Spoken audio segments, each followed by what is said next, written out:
The sun was just rising over the red dust of Borno State, and the wind carried with it the dry scent of war.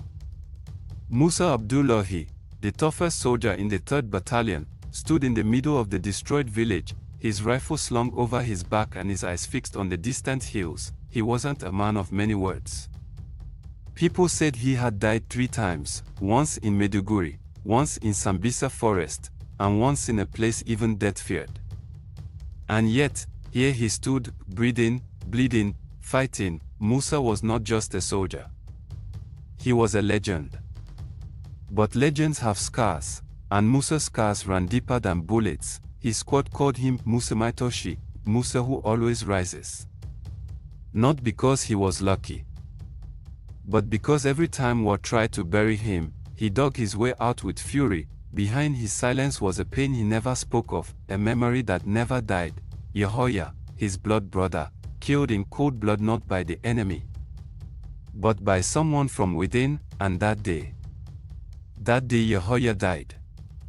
Something inside Musa refused to rest. At the military base in Gwoza, Musa's name was feared even by his own commanders.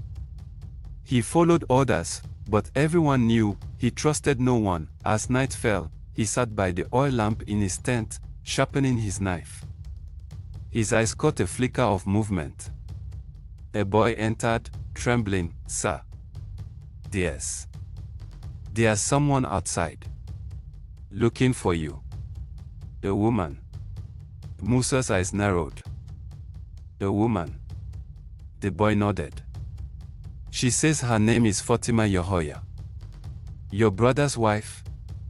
Musa rose, his heart thundering. He had buried Yehoya with his own hands, so why was his widow looking for him now, after 4 long years of silence? As Musa stepped outside, he saw her, Fatima, worn, fragile, holding a bundle of letters wrapped in a military scarf. Her eyes were swollen, but steady. She walked straight to him. "They lied to you, Musa," she whispered. "Yehoya didn't die the way they told you. And he's not the only one." She handed him the bundle. Musa opened it. Inside were pages soaked in dried blood, military documents, secret communiques, execution orders. All signed by a name he hadn't seen in years, Major General Abdulkader JIDDA. Musa's fist clenched. JIDDA, once a family friend, now a name from the deepest shadows of betrayal. His breath grew heavy. "I need you," Fatima said, her voice trembling. "I need you to finish what Yehoya started. And maybe you'll finally rest too." Musa looked at the scarf, the letters, and then at the sky. "Rest," he said softly. "I haven't rested since the first time they killed me." The desert wind howled outside as Musa stared long into the night. The papers from Fatima spread across the table inside his tent. He read each line twice, thrice, unable to believe what his eyes were telling him. The documents weren't just reports, they were death orders, operations masked as classified missions, involving soldiers who never returned. Including Yehoya. Every line pointed back to Major General JIDDA, the same man who had once held Musa and Yehoya like sons, the man who gave them their first rifles. But JIDDA had become something else. A ghost in a general's coat. A name whispered in fear. A man behind disappearances no one dared question. Fatima's eyes were hollow. She spoke slowly, like her words were nails on her tongue. He promised Yehoya a promotion. Told him to lead a covert mission into Sector 9. But it was a trap, Musa. They slaughtered the unit and staged an ambush. Yehoya survived the gunfire. But he didn't survive JIDDA's betrayal. Musa could feel the heat rise in his chest. "They executed my brother," he growled, "and told me he died a hero." Fatima nodded slowly. "He left a message for you. One I couldn't give you until now. Because I was being watched." She opened the lining of her headscarf and pulled out a tiny voice recorder. Old, dusty. She pressed play. A crackling voice came through, weak, bleeding. "Musa, if you're hearing this, I'm gone. JIDDA betrayed us. He sold us out to the enemy, traded our coordinates for gold. They shot me but left me breathing. JIDDA himself finished it. Tell Mama I'm sorry. Tell Fatima to leave. But you, Musa, you must find out the truth. And you must survive. You're the last fire left. Don't let it die. Musa's hand trembled. He had fought in wars across Africa. Had bled in jungles and deserts. Had faced death many times, but nothing. Nothing broke him like hearing Yahya's voice again. Fatima stood. He had a list, names. All involved. Hidden in a safe in the old barracks at Kontagora. If we go there, Musa asked, would they let us walk away alive? They'll kill us before we knock on the gate. Musa nodded, jaw tight, then we don't knock.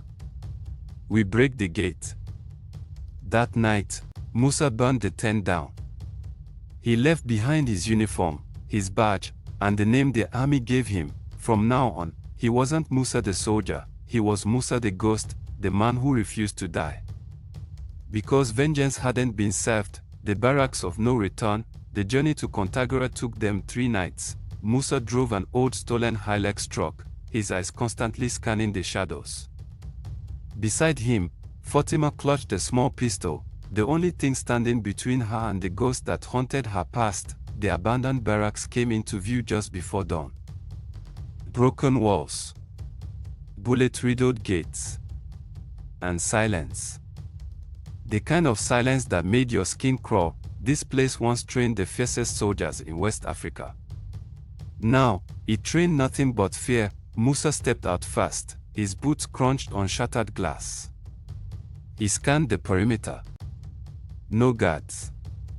No cameras. But he could feel it, they were being watched. The safe is in the underground records room, Fatima whispered. Yahya marked the wall with a red cross. He told me before he left. They entered through a side door blown open by years of decay. Inside, mold choked the air. Rats scattered beneath broken desks. Faded portraits of former commanders stared down at them, including Major General Jallo, smiling like a devil in uniform. As they moved through the hallways, Musa's memories came rushing back. He and Yahya trained here. Bled here. Swore their oath to protect their country. In these very halls, now, the same country had buried Yahya in lies. They reached the underground passage. A metal staircase led down into a darkness so thick it felt alive. Musa went fast, torchlight in hand, rifle ready. The corridor led to a vault-like door. On the wall beside it, a red X. Barely visible through dust. This is it, Fatima whispered. Musa placed his hand on the door. It was slightly ajar. He pushed it open. Inside were thousands of records. Boxes labeled missing in action. Files stamped classified. It was a graveyard of secrets. They found the safe tucked behind a false panel in the wall. Musa tore it open with a crowbar. Inside, a folder. Stamped in red, Operation Burning Figure, eyes only. Musa opened it, names. Dozens of names, missions. Timelines, soldiers. Sacrificed like pawns. At the top of the list, Yahya Abdullahi, next to it, terminated. Execution approved by MG JIDDA. Musa clenched the folder so hard it crumpled. Suddenly, a sharp metallic click. He turned. Fatima's eyes widened. Musa. A flash, a bullet, then chaos. From the shadows, men in black tactical gear stormed in. No insignia. No badges. They were cleaners, the military's deadliest secret. Sent to erase messes like this, Musa dove behind a cabinet, dragging Fatima with him. Gunfire tore through the room. They knew. Fatima screamed. They knew we'd come.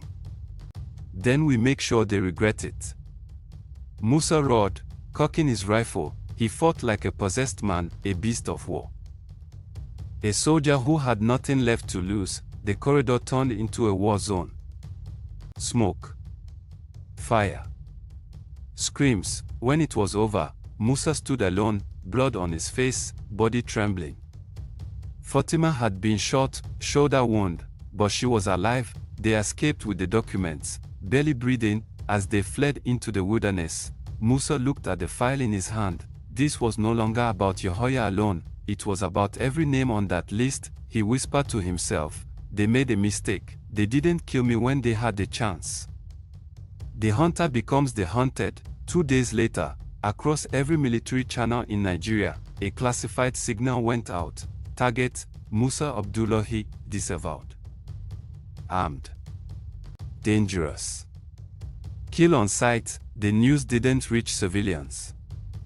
It never would, but among generals, commanders, mercenaries, and assassins, the hunt had begun. Major General Abdulkader JIDDA stood in his private command room, staring at satellite images of the Kontagora barracks. He had aged, but his eyes were colder than ever, the kind of eyes that saw men as statistics. "He has the files," a junior officer said nervously. "No," JIDDA replied, lighting a cigar. "He has his brother's ghost." "That's worse." Musa and Fatima took refuge deep in the Moro hills of Samfara, in an old shepherd's cave. He treated her wound with leaves and salt water, his hands trembling. Not from fear, but fury. Fatima winced. "They'll come for us, Musa." "Let them come," he said. "Let all of them come." He stared at the bundle of documents again. There were things in there that could shatter the entire military structure: proof of arms deals with terrorists, falsified reports, assassinations of loyal soldiers, even civilian massacres buried as enemy casualties. "We need to release this," Fatima urged. "The world must see." But Musa shook his head. "No. We give them the truth. After we take down the man who wrote it." Fatima looked at him. "JIDDA?" "Yes. Not just him. Every name that signed these orders. I'll cut them down. One by one." The next day, they moved toward Kaduna, to meet an old friend, a former intelligence officer turned whistleblower, Ibrahim Laden, known as IB the Ghost. He was the only one Musa trusted outside the military. But when they arrived at his safe house, they found Ibrahim hanging from the ceiling, his eyes bulging, a sign pinned to his chest. "This is what happens to those who help ghosts." Fatima screamed. Musa stood still, eyes burning. On the ground lay a USB stick, hidden under Ibrahim's boot. A final act of resistance. That night, Musa plugged it into an old laptop. Video files loaded. Musa clicked the first one, and there it was, clear, undeniable footage. Major General JIDDA, dressed in civilian clothes, shaking hands with a known Boko Haram commander, exchanging bags, laughing. Behind him, Yehoya, beaten, tied up. Moments before his execution, Musa's chest rose and fell like a storm. They didn't just kill him. They sold him. Our country sold him. Fatima whispered, "This can expose everything." Musa stood, grabbed his rifle, and strapped on his bulletproof vest. It's no longer just about exposing them, it's about making sure they never get the chance to do this again. The fires of vengeance. Night fell over Kaduna like a black veil. But this night wouldn't sleep, it would burn. Musa sat alone in the old safe house, the room lit only by candlelight and rage. Before him were blueprints, satellite images, maps, and every shred of intelligence he and Fatima had gathered on JIDDA's private fortress outside Abuja, not a government base, a compound built with blood money, guarded by ex-mercenaries, protected by drones, and buried under layers of corruption. Musa spoke softly, "We don't attack like soldiers. We strike like shadows." With the help of Fatima's tech contacts, they leaked the USB video anonymously to an underground journalist network. Within 36 hours, the footage had reached international observers. social media exploded with fragments of truth. Nigerian general seen trading with terror group, whistleblower found dead, evidence points to cover-up. Hashtag justice for Yahya trends globally. But the military denied everything. They labeled the footage fake, branded Musa a deranged deserter and traitor.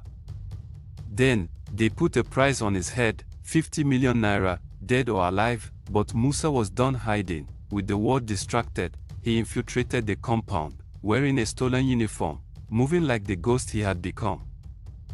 He took down guards silently, one after another. Fatima remained at the command center they'd set up in an abandoned telecom outpost, guiding Musa through comms. South wind is clear, she whispered. JIDDA is in the West Tower. Surveillance offline in 3, 2, 1, go. Musa entered through the west corridor, a hallway of glass and gold. Framed photos of generals and presidents lined the walls. At the end of the corridor, a steel door, behind it. JIDDA, he stepped inside. The room was dark, smoke curling from a half-lit cigar. JIDDA stood facing the window, his back to Musa. I knew you'd come, he said. Musa aimed his rifle. Then why didn't you run? JIDDA turned. Smiling, because I don't fear dead men. Musa's finger tightened on the trigger. But something was off. Suddenly, the lights flared on. Behind Musa, a dozen red laser dots, snipers. Mercenaries. Armed to the teeth, JIDDA had known all along. You think this is about truth? JIDDA sneered. It's about control. About power. Your brother was weak. You're just broken. He was worth 10 of you, Musa growled. Then why is he dead and I'm still standing? That's when JIDDA made his mistake. He walked toward Musa, slowly, trying to break him with words, but Musa didn't flinch.